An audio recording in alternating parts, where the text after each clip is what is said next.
En esta etapa que estamos atravesando los argentinos de pandemia y de encierro, fundamentalmente hablamos de salud y de economía, pero también de otras cuestiones que se desprenden de esta coyuntura. ¿Qué es lo que pasa puertas adentro en un hogar? ¿Qué es lo que pasa con una familia, con la convivencia, con distribuir las tareas, con hacer el reparto de todo lo que genera una casa, el cuidado de los niños, los adultos?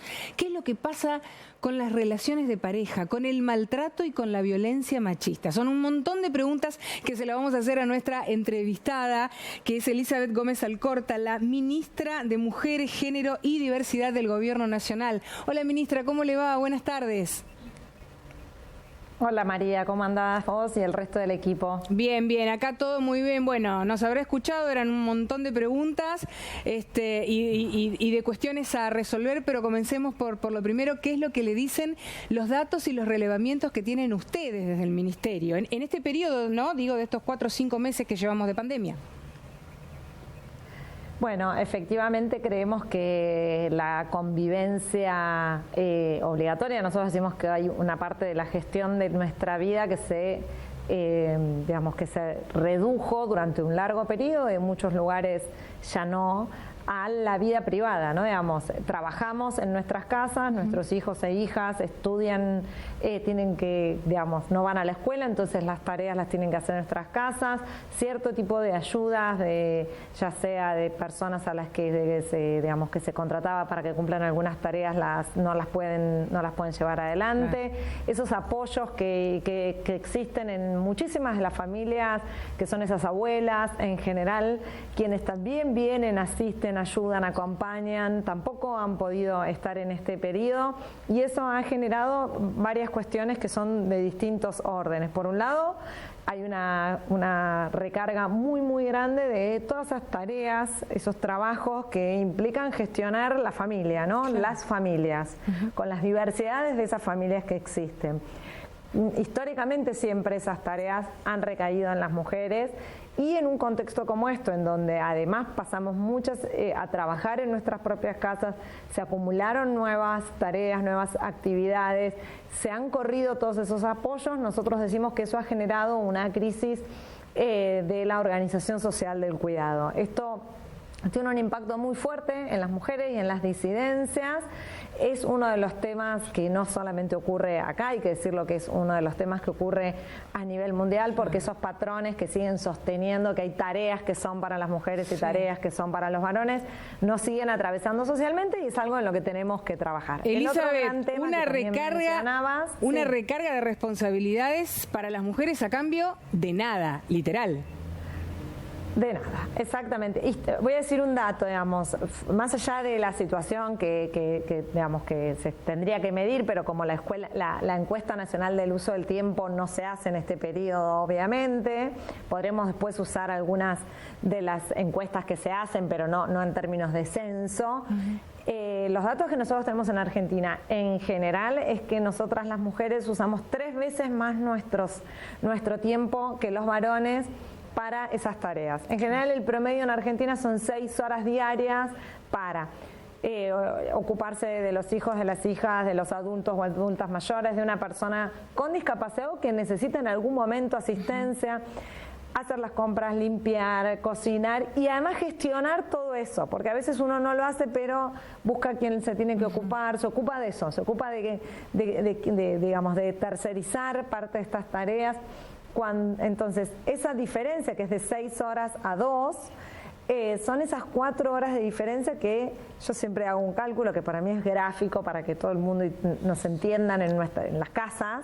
Si uno calcula esas 4 horas de diferencia por semana, de lunes a viernes son 20 horas, son 1000 horas al año, sin contar los fines de semana. 1000 horas al año, que cuando vos decís, son 1000 horas, no solamente que nosotras se nos recarga nuestro trabajo, al trabajo que podemos hacer formal, si es que lo decidimos hacer, digamos, a nuestras tareas, a nuestros estudios, sino además son 1000 horas que tienen de privilegio digo, o que tienen los varones, claro, para muchas veces para trabajar más, ¿no? O para estudiar más, o para hacer política, o para disfrutar, para encontrarse con amigos, digo, y salir. Entonces, digo, eso es un tema que efectivamente ni este ni el otro tema, que son las violencias por motivos de género, son temas que hayan aparecido por la emergencia sanitaria, sino que lo que hicieron fue profundizarse o cristalizarse o quedar más al descubierto, pero son temas que nos atraviesan socialmente, culturalmente. Este es uno que está vinculado justamente a esa organización del cuidado.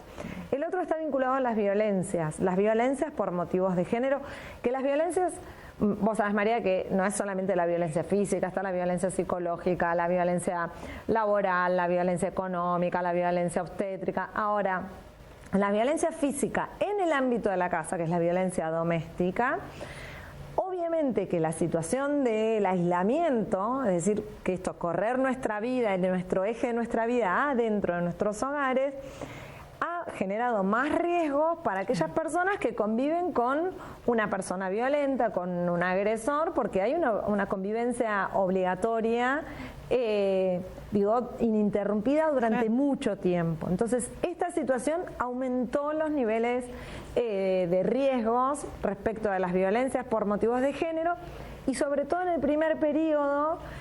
Después fue variando, además cada provincia se ha dado su propia estrategia.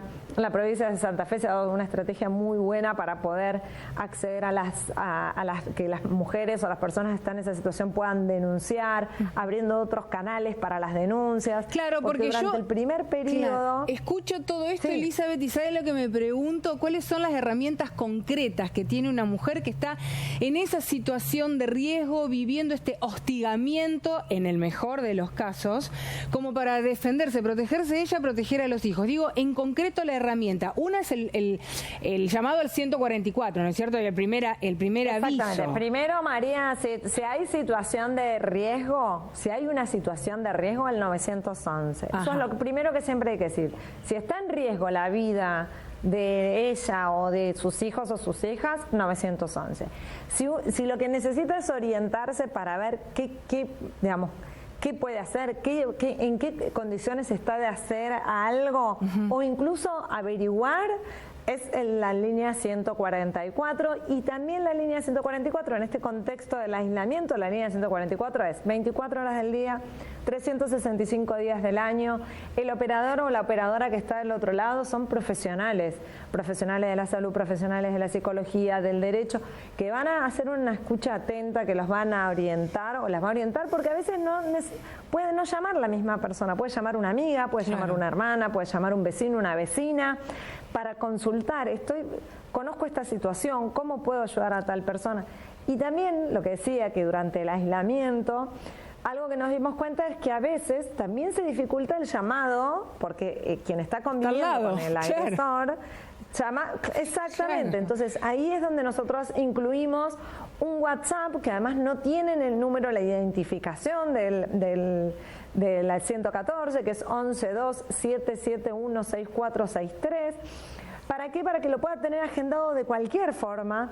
E inmediatamente, porque se contrató un sistema que no tenga que tener ningún tipo de espera en la respuesta, pero del otro lado hay operadores y operadoras, no es que hay una máquina, digo.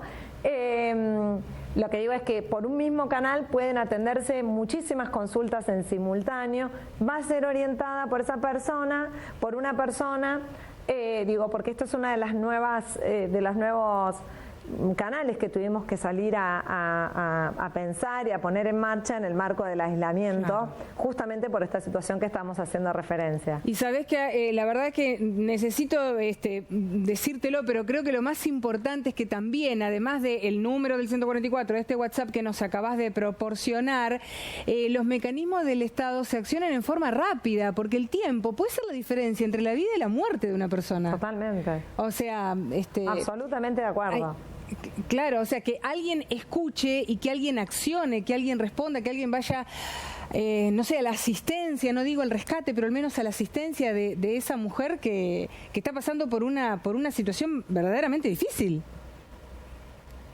Absolutamente, y parte del trabajo que estamos llevando adelante, y digo, no solamente el Ministerio de las Mujeres, Géneros y Diversidad de Nación, digo, en particular, digo, desde Nación con el Ministerio de Justicia y con el Ministerio de Seguridad, articulando con las provincias, estamos pensando un sistema, estamos creándolo ya, digamos, empezamos a trabajar, un sistema que pueda integrar información, porque lo que es muy importante, María, es que el Estado, como vos bien decís, puede identificar las situaciones en donde hay mayores riesgos, claro, ¿no? Lo que nosotros llamamos indicadores de riesgo.